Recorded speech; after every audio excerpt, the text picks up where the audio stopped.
아멘.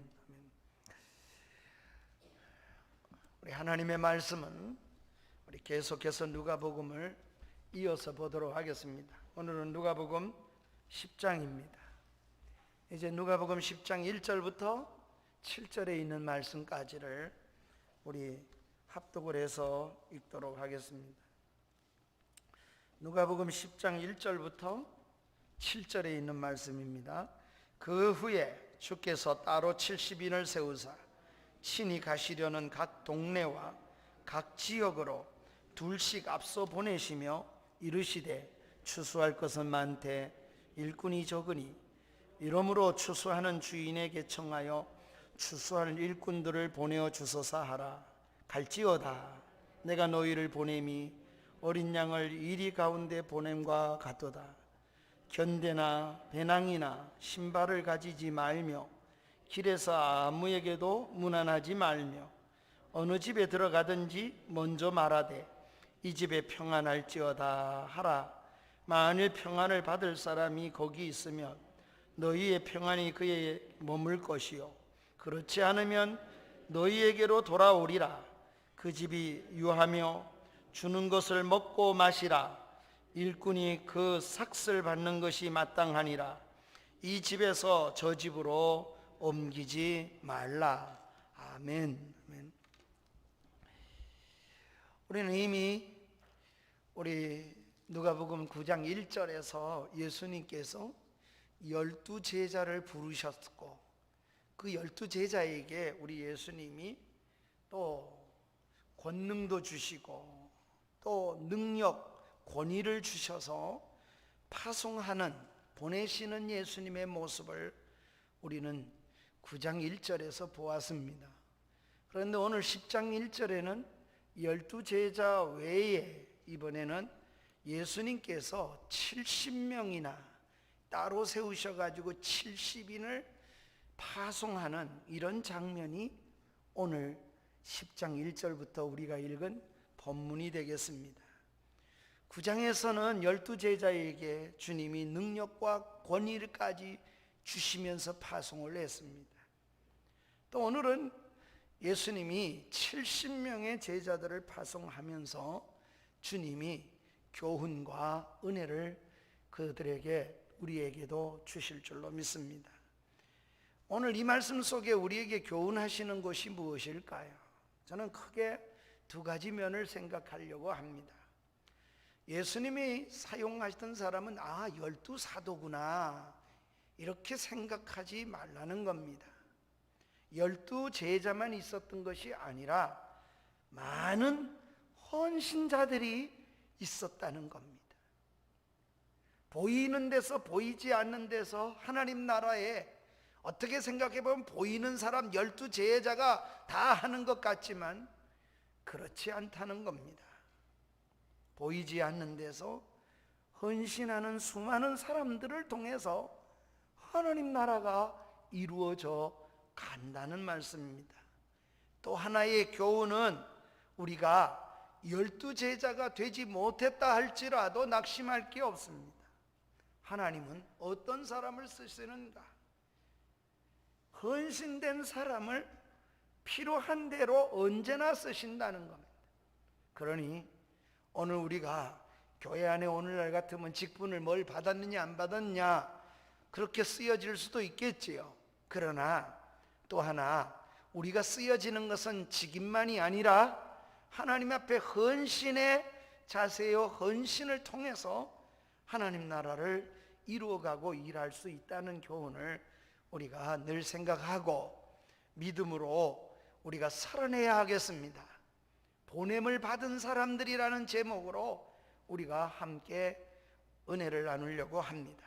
먼저 우리는 12제자이든 우리가 이미 본 대로 9장 1절에서 예수님이 부르신 12제자이든 간에 아니면 70이든 간에 우리 일꾼을 세우시는 주님에 대해서 먼저 우리가 좀 생각해 보겠습니다. 첫째로 일꾼을 세우시는 분은 누구인가 하면은 주님 당신이시라는 겁니다. 추수할 일꾼을 세우시는 분은 예수님이시라는 겁니다. 하나님 나라를 위해 일꾼을 세우시고 파송하시는 분이 계십니다. 지금도 앞으로도 그럴 것입니다. 역사 속에 계속해서 세우시고 파송하신 분, 그분이 누군가? 곧 하나님 주님이시라는 겁니다. 1절에 보니까 이렇게 말씀합니다. 그 후에 주께서 따로 70인을 세우사, 그러니까 12과는 다른 따로 세우신 12사람이 있습니다.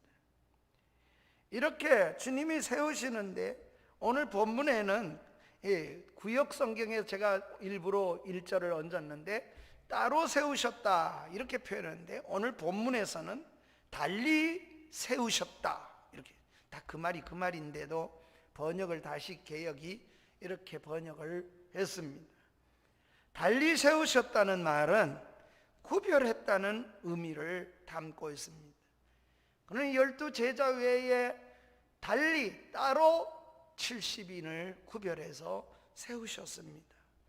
이처럼 주님이 일꾼을 언제나 세우시고 또 일할 수 있도록 하게 하셨다는 겁니다. 일꾼을 생각할 때마다 주님이 세우셨다, 세움을 받은 사람도 또 세워진 사람을 볼 때에도 우리는 그렇게 여겨야만 합니다. 70인의 제자들을 세상으로 파송시키실 때 따라서 왜 주님이 세우셨다고 우리가 그렇게 확신해야 합니까? 주님이 명령이 있어요. 이렇게 해라, 주님이 지시사항이 있고 세우신 주님의 명령이 있기 때문에 세우신 분이 누구이신가를 잘 살피는 것은 중요합니다. 오늘 본문에 보면 예수님께서 먼저 파송하는 이유를 설명하셨습니다. 70명의 사람을 세우시고 파송하시면서 그 이유를 밝히셨는데, 무엇을 위해 따로 구별하여 파송하신 것입니까? 2절이 그 내용을 받쳐주는데, 추수할 것은 많되 일꾼이 적다고 말씀하시면서 추수할 일꾼을 보내어 달라 그럽니다. 그러니 뭐 하려 세우셨는가?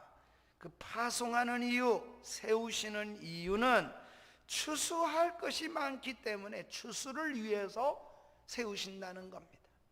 오늘날도 일꾼을 세우시는 주님의 귀한 뜻은 추수를 위한 것입니다.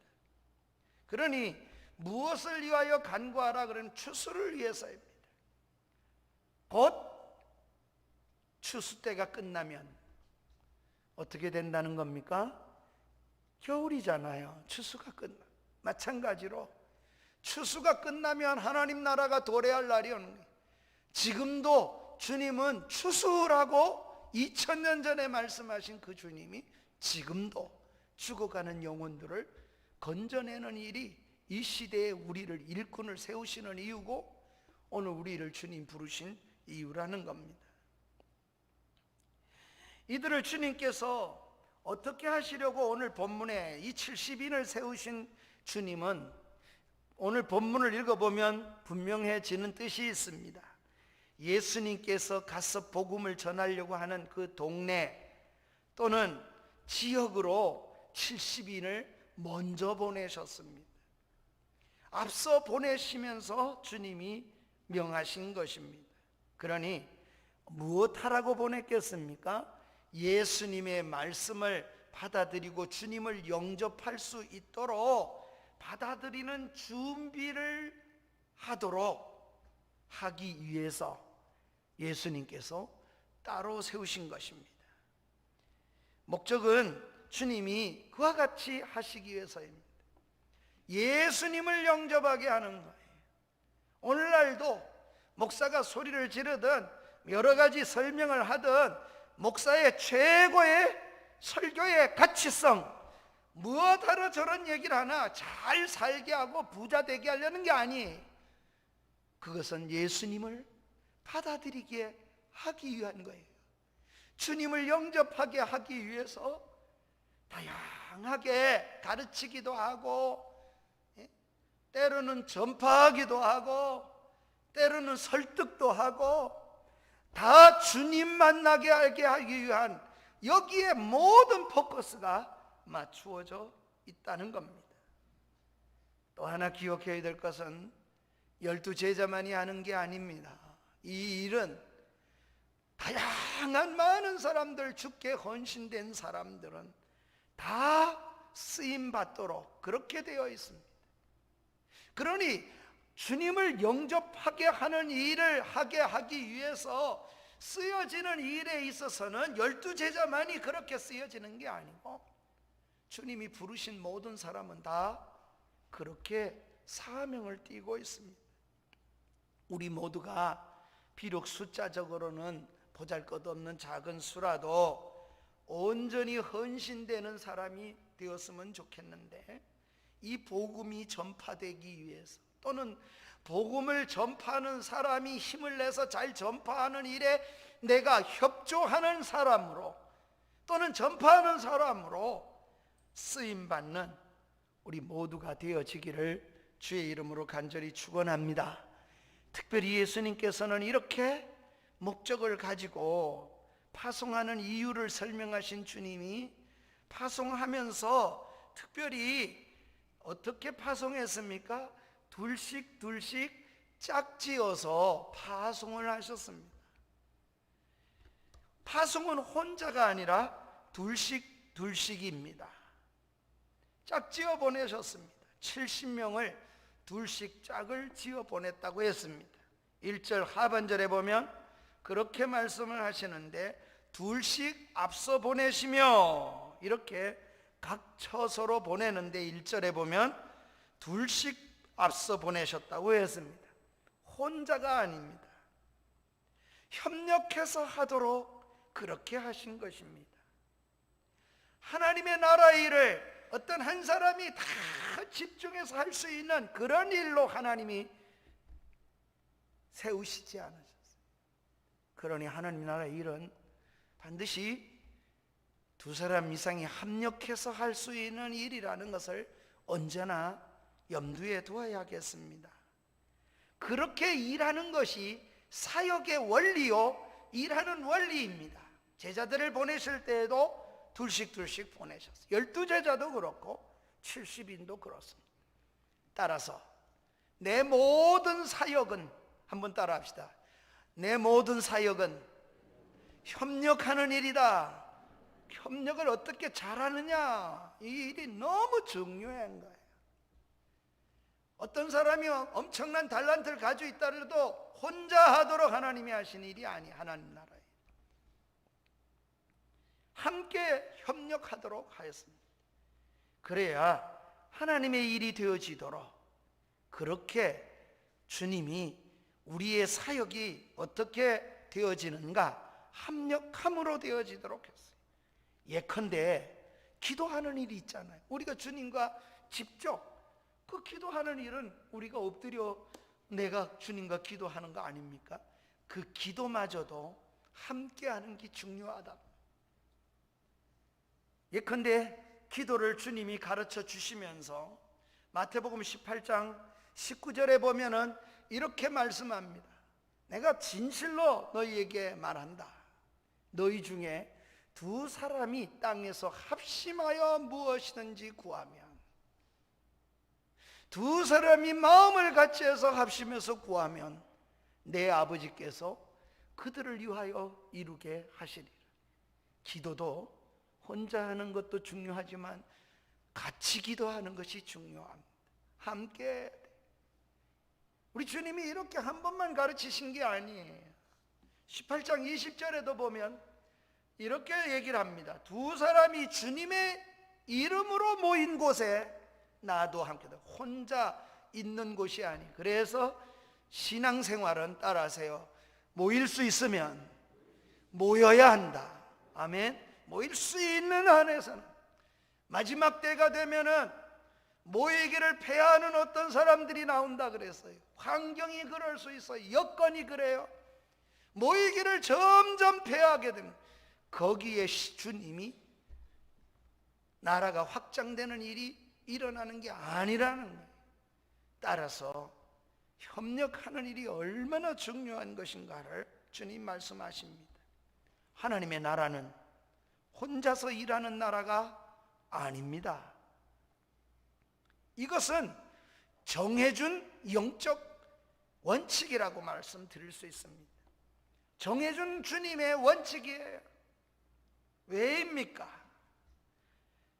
왜 그렇게 정해 놓았을까요? 그것은 사람의 연약성 때문입니다. 한 사람이 넘어지면 누가 한 사람이 이렇게 세워줄 수 있는 사람이 있도록 하기 위해서 짝을 지어서 보내신 겁니다. 그것은 인간의 약함을 아시는 주님께서 배려하신 겁니다. 따라서 함께 일하는 것이 중요합니다. 내가 은혜가 넘친다 할지라도 내 혼자 뭘 낼 수 있는 것이 없어요. 반드시 마귀가 그냥 두지 않기 때문입니다. 한 사람이 넘어지면 일으켜 주도록 하기 위해서 짝을 지어 보내십니다. 따라서 함께하는 훈련이 중요하고 함께하는 것이 아주 중요합니다. 함께 일한다고 하는 것은 그냥 물리적으로 어쩔 수 없이 함께하는 그런 것을 말하는 것이 아닙니다. 심리적으로 함께해야 합니다. 마음이 통해야 하겠지요. 함께 있으면 오히려 괴로운 사람도 있습니다. 함께 있으면 오히려 참으로 저 사람은 없었으면 좋겠다, 그렇게 생각되어지는 사람도 있기 마련입니다. 이처럼 함께 하려면 뜻이 통해야 됩니다. 의지도 같아야 합니다. 비전도 같아야 합니다. 그래서 서로의 생각이 동의되어야만 함께 할 수 있는 거잖아요. 우리 모두가 주님의 뜻을 따라서 함께하는 이 훈련이 너무 중요해요. 목회를 하면서 저는 지난 주간에 우리 슬픈 일을 만난 가정을, 장례를 못 치러본 것은 제가 20살의 전도사가 되어서 60이 넘고 70이 다가오는 동안에 목회 속에서 장례를 치러내지 못한 것은 처음입니다. 물론 GM에서 정책 세미나 때문에 기독신문에 이번 신문에 나왔습니다만은 포럼 때문에 제주도에 있어서 비행기를 아무리 돌아올라 그래도 만석이라서 자리를 찾을 수가 없어요.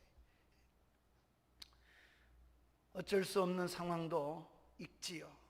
그런데 만약에 함께하는 부목사님들이 없었더라면 어떻게 위로가 되고 어떻게 할 수가 있겠습니까? 저는 이 교회에 와서 주일날 목사가 되고 전사가 되고 주일날 설교를 못 해본 것도 특별하게 다른 분을 세우기 위해서 그래 한 적은 있어도 주일날 아예 오지 못해 설교를 못 해본 적도 있습니다. 백령도에 동창들을 데리고 동창회장을 할 때 백령도라는 곳에 목회자가 70몇 명이 나왔어요. 백령도에서. 중화동교회 가면은 백령도의 역사 속에 선교사들이 성경을 가지고 온 것 중에 기록에, 중화동교회 가면 기록이 있습니다. 대원군이 세국정책을 쓰면서 선교사들이 복음을 들고 들어왔어요. 그때 가져온 것이 성냥이라는 것, 지금부터 그렇게 많지도 않아요. 130년 전이에요. 성냥을 가지고 들어왔는데 거기에 조정에다가 보고한 내용이 중화동교회 가면 있어요. 서양의 야소교 장이들이 도깨비불을 가지고 와서 성냥을 본 적이 없잖아요. 그러니까 조그만 걸 가지고 불을 켜니까 도깨비불을 가져와서 보고를 드린다. 조정에다가 서양 야소교 장이들이 도깨비불을 가져왔다는 거예요. 성냥을 그렇게 보고한 내용이 그 중화동 교회에 가면 있습니다. 이 모든 선교 도래를 돌아보기 위해서 갔다가 파도가 일어서 주일날 나오지를 못하고 50명의 목사가 다 거기서 주일을 보내야 하는 적도 있었습니다. 만약에 그때 또 우리 부교육자들이 없다면 어떻게 주일에 예배가 진행될 수 있겠습니까? 세상은 완벽한 사람이 아무도 없습니다. 아무리 잘하려고 해도 그 연약성을 뛰어넘을 수 없는 여건은 여전히 존재하는 것이 인간의 연약성입니다. 따라서 함께하는 것은 너무나 귀합니다.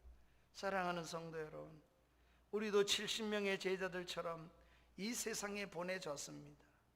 누군가와도 힘을 합쳐서 주님을 받아들이도록 하는 일이라면, 주님의 나라를 위해서 마음이 변화를 받는 일이라면 우리는 함께 감당하려고 해야 합니다. 아무리 뛰어난 사람도 혼자 하면 위험하기에 둘씩 팀을 이루어서 하도록 하셨어요. 실제로도 그렇습니다. 혼자서 들 수 있는 힘을 둘이서 들면은, 혼자 80kg를 들면 둘이 들면은 만약에 160kg를 들 것 같은데 힘의 원리가 그렇지 않다는 거예요. 실제로 둘이 들면은 200kg를 들 수 있을 만큼 달라져요. 하나님은 우리가 함께 하도록 하는 원리는 우리 삶 속에서도 동일하게 있습니다. 지금도 일꾼을 찾으십니다. 동시에 이 복음을 위해서 누가 그렇게 협력을 잘 할 수 있는가? 그런 일꾼이 많으면 많을수록 복되겠지요. 성경에서 저는 꼽으라면 바나바 같은 그런 믿음의 사람이 교회 안에 많았으면 좋겠어요. 바울 같은 사람은 한 사람이면 돼. 그러나 바나바 같은 사람은 너무 많으면 많을수록 좋아요. 그는 모든 사람을 세워주는 사람이에요.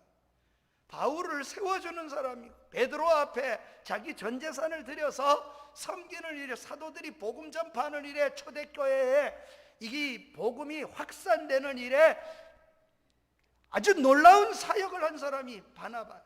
그래서 그에게 권위자라 성경은 이름을 붙여주지 않아요. 그리고 사도 바울을 데려다가 자기 이름은 뒤로 가고 나중에는 바나바와 바울이, 그러다가 사도 행전에 보면 어느 때부터는 바울과 바나바가 바뀌어요. 그런데도 끝까지 협력해요. 바울은 마가를 떼놓고 가자, 그것 때문에 바나바와 함께 치열하게 싸움이 일어났어요. 바나바는 마가를 데리고 가자, 끝까지 협력할 걸 요청했습니다. 그래서 둘이 크게 싸우고 헤어졌지요. 후일에 바울이 고백을 합니다. 바나바가 옳았다는 거예요. 마가를 내게로 보내라, 그가 내게 아주 유익하니라. 이렇게 고백을 한 걸 보면 바나바가 마가를 데리고 가려고 했던 것이 옳았습니다. 바울도 그 부분을 뉘우치며 고백으로 남겨놓은 것 보아도 분명합니다. 협력하여 세울 수 있는 일꾼이 우리 모두가 되어진다면 얼마나 복되겠습니까? 다음으로 우리는 두 번째로 생각할 것은 파송되는 장소, 파송된 곳과 파송자의 자세를 좀 생각해 보십시다. 주님은 70명을 어디다 파송을 합니까? 왜 함께 가야 하는지도 주님이 이 파송되는 장소 때문에 주님이 분명하게 하신 겁니다. 3절입니다.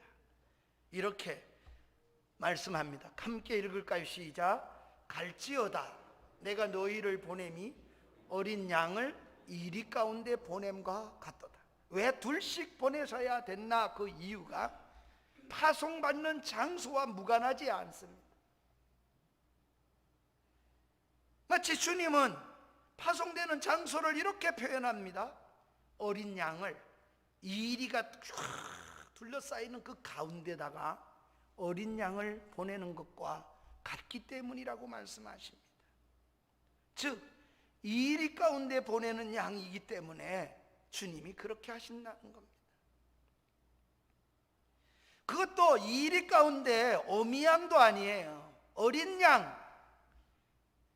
양이라는 것이 본시 힘도 없고 방어력도 없고 공격무기도 없고 다른 짐승과 달리 그러한데, 그 양 중에서도 어린 양, 여러분 이 양이 할 수 있는 게 뭐 있겠어요? 주님은 파송하는 그들을 향하여 어린 양을 이리 가운데 보낸 것 같다. 그래서 주님이 말합니다. 함께 둘씩 보내는 이유가 파송 장소와 무관하지가 않습니다. 따라서 함께하지 않으면 견딜 수가 없습니다. 세상은 이리와 같고 복음 전파자를 받아들이지를 않는다는 겁니다. 해롭게 할 위험까지도 가지고 있다는 뜻입니다. 실제로 복음을 전하다 죽는 일들이 역사 속에서 얼마나 비일비재하게 일어났습니까? 이리들이 가득한 세상입니다. 우리가 파송된 곳은 이런 곳임을 늘 인식하고 살아야 되겠습니다. 또한 본문에서 주님이 파송을 하면서 70인을 보내면서 세상이 가지고 있는 가치관과는 전혀 다른 자세를 주님이 요구하십니다. 내가 너희를 이리 가운데 보낸 것 같도다. 그러면서 주님은 누구를 보낸다고요? 어린 양을 보낸다 그래요. 여러분, 이리하고 싸우려면 누굴 보내면 되겠습니까? 아마 이리 그러면 사자를 보내면 어떻겠어요? 이리보다 더 센 사자를 내가 보내야겠다, 이렇게 하지 않으신 거예요. 주님은 이리 가운데 어린 양을 보내신다. 더 센 사자를 보내지 않았습니다. 이게 주님이 파송하는 사람이 가지고 있는 이 위치요, 또 파송하는 사람이 가져야 할 자세가 무엇인가를 잘 보여주셨습니다. 어린 양입니다. 복음 전파자로 보냄을 받은 70명은 양 같은 존재요. 양의 자세를 끝까지 유지해야 합니다. 그것이 보냄을 받은 사람의 자세입니다. 힘들다고 양이 함께 물어뜯고 함께 싸우는 것이 되어서는 아닙니다. 양은 그러지 못하지요. 이 끝까지 양이어야 한다는 겁니다. 어떤 경우에도 양처럼 유순하고 순결해야 하는 겁니다. 뭘 주님이 지금 강조하고 있습니까? 잡아먹힐 것 같은 그 어린 양을 보내며, 이리 가운데 보내며 계속해서 양으로 순결해야만 이 복음이 전파될 수 있다는 걸 지금 말씀하시는 겁니다. 왜 그렇습니까? 양은 재물의 상징입니다. 그러니 재물과 같이 거기가 있는 겁니다. 이렇게 살면, 그렇게 하면 죽을 것 같잖아요. 실패할 것 같잖아요. 이리 가운데 양이 어떻게 이겨냅니까? 그런데 성경은 하나님 말씀은 이런 말입니다. 그렇지 않다는 겁니다. 결국은 승리한다는 겁니다. 왜냐하면, 한번 따라하세요. 그 양의 주인은 주님이시다. 그 양의 주인이 계시고 그 양의 목자가 있기 때문에 그렇다는 겁니다. 비록 어린 양이지만 그 뒤에는 목자가, 주님이 계신 거 있다는 거예요. 보냄을 받는 사람이 계속해서 인식해야 될 것은 내 뒤에 계시는 목자를 의지하지 않고는 이겨낼 재간이 없는 그런 곳이라는 겁니다. 따라서 양이 잘나서 이겨내는 게 아니랍니다. 양이 잘나가지고 그 환경을 이겨내는 게 아닙니다. 주님이 목자가 계신다는 걸 바라봄으로써 이겨내는 겁니다. 그래서 목자는 그분이 지켜줄 것, 그분이 지켜줄 걸 바라보고 주님 앞에 서 있어야 합니다. 이게 양이 이겨내는 방법입니다. 하나님 나라를 향하여 주님이 그렇게 의존하라는 겁니다. 따라서 양처럼 순결해야 이 세상에 이깁니다. 이리와 같은 세상 철학을 뛰어넘어야 돼요. 내가 이렇게 하면 이길 수 있어, 힘이 없어서 그러는 게 아닙니다. 힘이 있어도 끝까지 양으로 남으라는 겁니다. 그래야만 이겨낼 수 있는 것이고, 그래야만 주님의 나라가 전파되는 것이고, 양을 보내시는 것이지 사자를 보내시는 게 아니에요. 다 이리 가운데라는 걸, 그 환경을 아시면서도 어린 양을 보내시는 것이라고 주님이 지금 말씀하시는 겁니다. 따라서 이리 같은 세상 철학을 뛰어넘어야 세상을 변화시켜 갈 수가 있습니다. 함께 사나워지고 함께 더러워지고 함께 이리가 피를 물었으니 양도 피를 문다. 그렇게 하면 변화가 일어날 수가 없는 진리예요.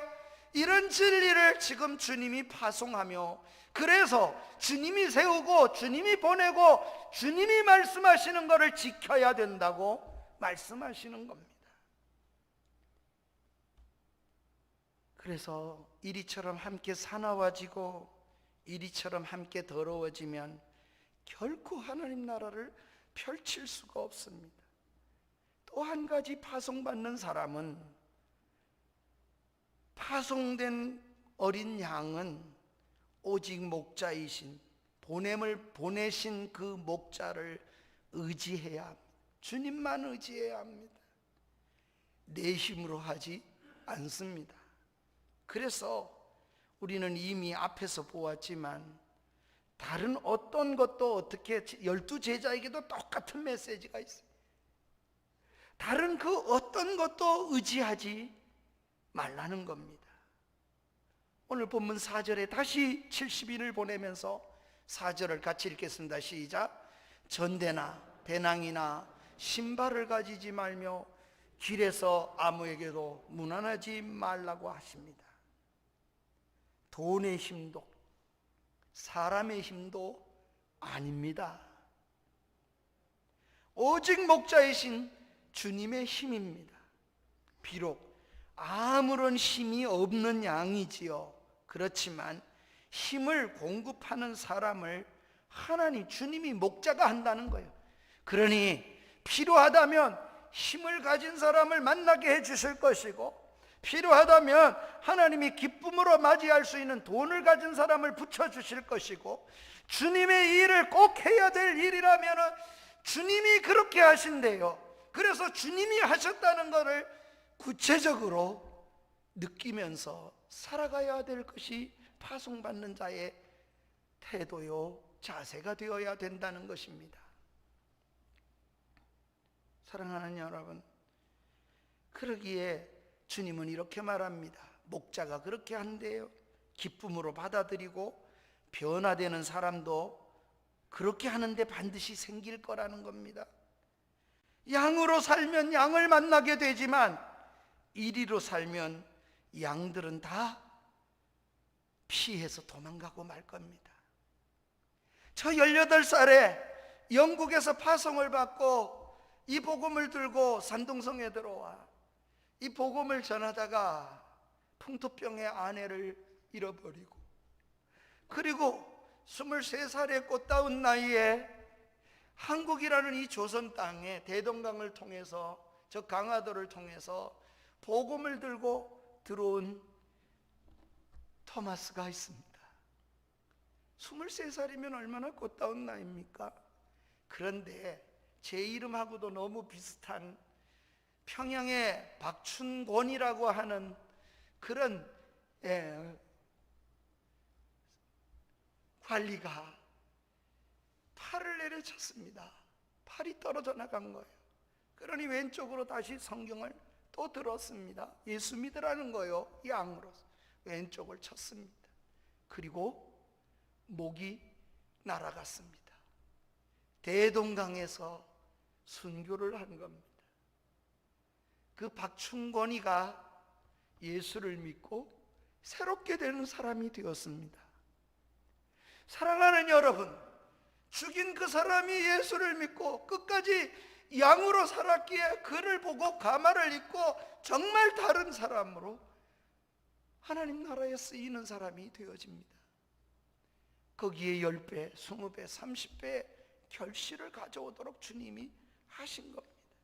아니면 필요하면 변화를 주셔서 하나님이 그렇게 사람을 붙여주실 것입니다. 사랑하는 여러분, 따라서 어린 양의 모습을 잃지 말라, 이런 말씀입니다. 여러분, 이렇게 생각해 보면 전대나 주머니나 이거 신을 가지지 마라. 네가 의지할 것은 목자고 그런 것에 의지하지 마라. 우리 모두가 살아가다 보면 그런 것이 크게 보이지 않을 사람이 누가 있겠어요? 그러기에 날마다 보내신 사람이 누구인가를 인식하고 살지 않으면 그런 현상은 언제든지 일어날 수가 있겠죠. 시대적으로도 목회자들도 그렇게 되어질 수도 있고, 한 사람 한 사람 개개별적으로도 그래요. 내 좋아하는 데 가고 싶고, 내 편한 데 가고 싶고, 힘들고 어려운 아골골짜기 어디라도 주님 가겠습니다, 찬양은 그렇게 부르지만, 그러나 막상 주어지면 안 가려고 하는 것이 누구나 가지고 있는 인간의 걸음이 아니겠습니까? 그래서 주님이 세우시고 파송하는 것을 인식하고 살아야 합니다. 여러분, 어린 양과 이 일입니다. 결국 누가 살아남을까요? 어린 양이 죽고 이 일이만 남을 것 같잖아요. 그렇습니까? 정말 그렇게 되는 겁니까, 이 세상이? 우리는 그렇지 않다는 사실을 동물계에서도 봅니다. 예컨대 동물 세계를 보면 한번 여러분 생각해 보세요. 동물의 개수 중에 양이 많습니까? 사자가 많습니까? 그러면 사자는 점점 줄어들어가고 양은 지금도 많아지게 됩니다. 누가 남습니까? 동물의 세계에서도 양이 살아남습니다. 자연 생태계에도 그런 것을 입증합니다. 주님이 이렇게 말합니다. 양으로만 살아야 된다. 마태복음 5장 5절에 보면 주님이 이렇게 말씀하시잖아요. 우리에게도 온유한 자가, 마태복음 5장 5절에 온유한 자가 땅을 기업으로 받을 것이라 그렇게 말씀하잖아요. 시편 137편 11절에도 37편 11절에도 뭐라 그럽니까? 온유한 자들은 땅을 차지하며, 우리가 생각할 때는 강한 자가 차지할 것 같은데 그렇지 않습니다. 이게 성경이 세상의 철학과 세상의 원리에 따라서 살아가는 것이 아니라고 주님이 말씀하는 겁니다. 양처럼 착한 모습으로 살아도 악한 이리들이 득실거리는 세상에서도 승리할 수가 있습니다. 세상을 바꾸는 힘은 같이 이리가 되거나 이리보다 더 강한 사람이 되어야 되는 것이 아니라는 겁니다. 주님의 원리를 따라 사는 것은 그래서 내 생각을 포기하고 주님의 생각을 바꾸어 가는 거예요. 그래서 쉽지가 않아요. 믿는 일이 우리가 이론적으로 들을 때는 아멘 하지만 막상 내 문제가 되면 그렇지 못해요.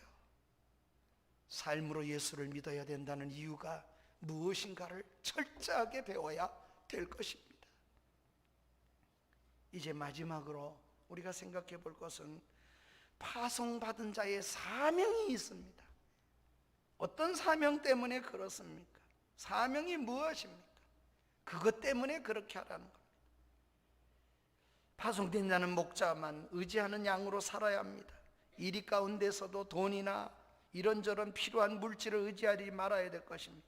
그래서 전대나 주머니를 가지지 말아야 되고 아무에게도 무난하지 말라 그럽니다. 양은 오직 목자만 의지해야 합니다. 그 목자가 먹일 것입니다.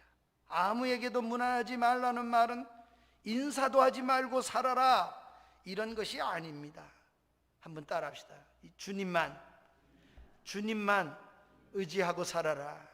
사람이 대상이 아니라는 거예요. 여전히 생각도 못했던 주님이 준비한 사람이 있다는 거예요. 생각지 않은 사람이, 예상하지 않은 사람의 도움으로 주님이 그렇게, 누가 알아요? 전혀 몇 살에 누굴 만나고 언제 어떻게 하면 어떻게 될 거고 그렇게 살아가는 게 있습니까? 그렇지 않아요. 뒤돌아보면 하나님의 은혜요, 하나님이 그렇게 하신 거예요. 필요할 때마다 사람을 붙였고 필요할 때마다 역사 속에 그렇게 하셨어요. 총신을 갈 때 학비 때문에 어려워서 힘들 때에도 유학 가라고 누군가가 한 모퉁이를 갖다 6천만 원이라는 돈을 갖다 주었기에 증산주감교회가 세워질 수 있게 되는 시작이 되겠지요. 누군가가 그런 희생으로 주지 않았으면 증산중앙교회가 설 수 있겠습니까? 그러니 하나님이 세워주시는 것이고 하나님이 하셨다는 사실을 목회자도 절실하게 깨닫고 느껴야 하는 거지요. 사람이 하는 것이 아니라는 겁니다. 또 그렇게 하고 그 권사님은 미국으로 가셔서 한 번도 전화도 없으니 어떻게 사시는지도 또 몰라요. 아마 돌아가셨을 거라 생각들어요.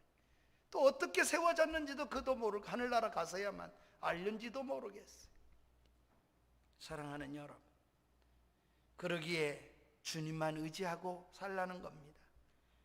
정치적으로 살고 사람에게 줄대 가지고 줄 서서 사는 사람 되지 말라는 겁니다. 그렇게 살지 말라는 거예요. 그게 하나님의 나라를 이루는 사람의 태도요, 자세요, 받은 자의 걸음입니다. 그러면 왜, 무엇을 위해서, 어떤 사명 때문에 그렇게 합니까? 단 하나입니다. 그것은 주님께서 어떤 사람이든, 그가 일이든 그가 양이든 상관없이 우리에게 주어진 사명이 하나 있습니다. 그게 뭡니까? 따라하세요. 너를 만나는 자마다 그에게 뭘 하라? 평안을 빌라. 평안, 하늘나라 평안을, 복을 빌어주고 하늘나라의 평안을 주기 위해서요. 누구에게나 축복하는 자세가 양입니다. 5절과 6절에 이렇게 표현합니다. 어느 집에 들어가든지 먼저 말하되 이 집이 평안할지어다 하라. 만일 평안을 받을 사람이 거기 있으면 너희 평안이 그 집에 머무를 것이요, 만약에 그 사람이 그 복을 받을 만한 자격이 안 되면 그 복은 네게로 돌아올 것이다. 그러니 실상은 복을 빌기 위해서, 이 평안을 빌기 위해서 그렇게 하라는 겁니다. 이 일을 향해서도 축복하라는 말입니다. 나를 물어뜯는 자를 향해서도 축복하라는 겁니다. 아주 꼴보기 싫더라도 그를 위해서 끝까지 품고 축복하고 걸어가는 것이 걷는 걸음이 돼야 된다는 겁니다. 우리는 이리같이 사납고 힘으로 상대를 짓누르려는 이런 세상에서 하나님의 자녀로 살아가야 합니다. 양처럼 순결하고, 그렇게 해야 세상을 이기고 세상을 하나님 나라로 만들어갈 수 있다는 겁니다. 그러니 세상 원리하고 너무나 다른 원리를 가졌습니다. 사랑하는 성도 여러분, 주님은 이렇게 파송하면서 당부하고 중요한 원리를 우리에게 주셨다고 했습니다. 이것은 사역의 원리이기도 합니다. 주님의 일하는 모든 사람이 가져야 될 원리이기도 합니다. 먼저 물질을 의지하지 말라는 겁니다. 이것이 주님이 말씀하신 첫 번째예요.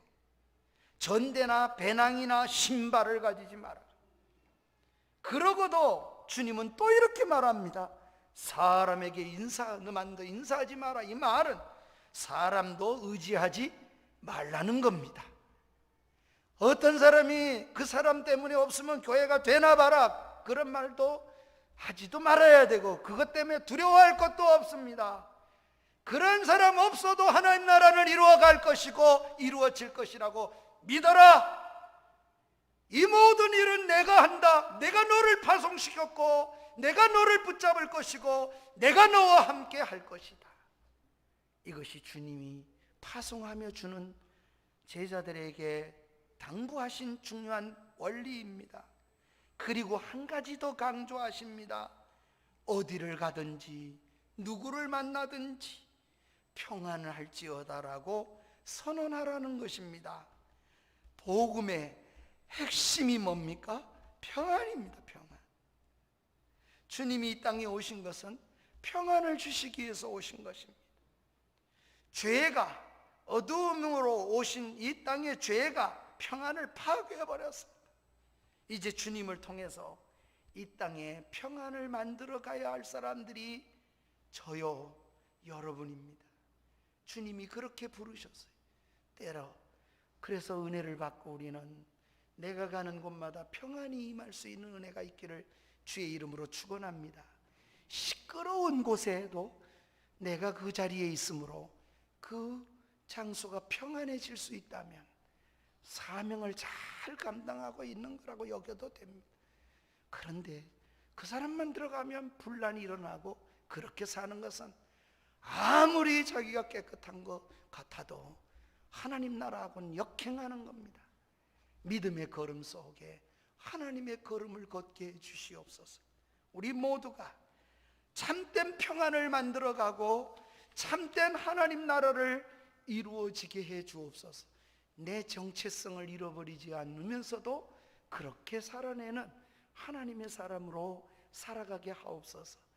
우리는 이런 꿈을 꿔야겠습니다.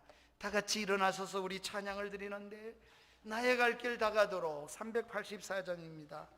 주님이 인도해 주실 것을 믿고 우리가 믿음으로 고백하며 가는 길이기 때문에 그렇습니다. 어려운 일을 당할 때도 족한 은혜를 주실 겁니다. 필요한 만큼 때로는 사람을 변화시켜 줄 것이고, 필요하면 사람을 붙여주실 것이고, 물질도 모든 것도 저는 그렇다고 믿습니다. 우리가 그러나 여전히 우리는 근심 걱정을 떨쳐내기가 어려운 것이 인생입니다. 그러기에 믿음이 있어야 합니다. 믿음으로 살게 해 주옵소서. 우리 384장을 뜻을 생각하며 우리 찬양을 드리도록 하겠습니다.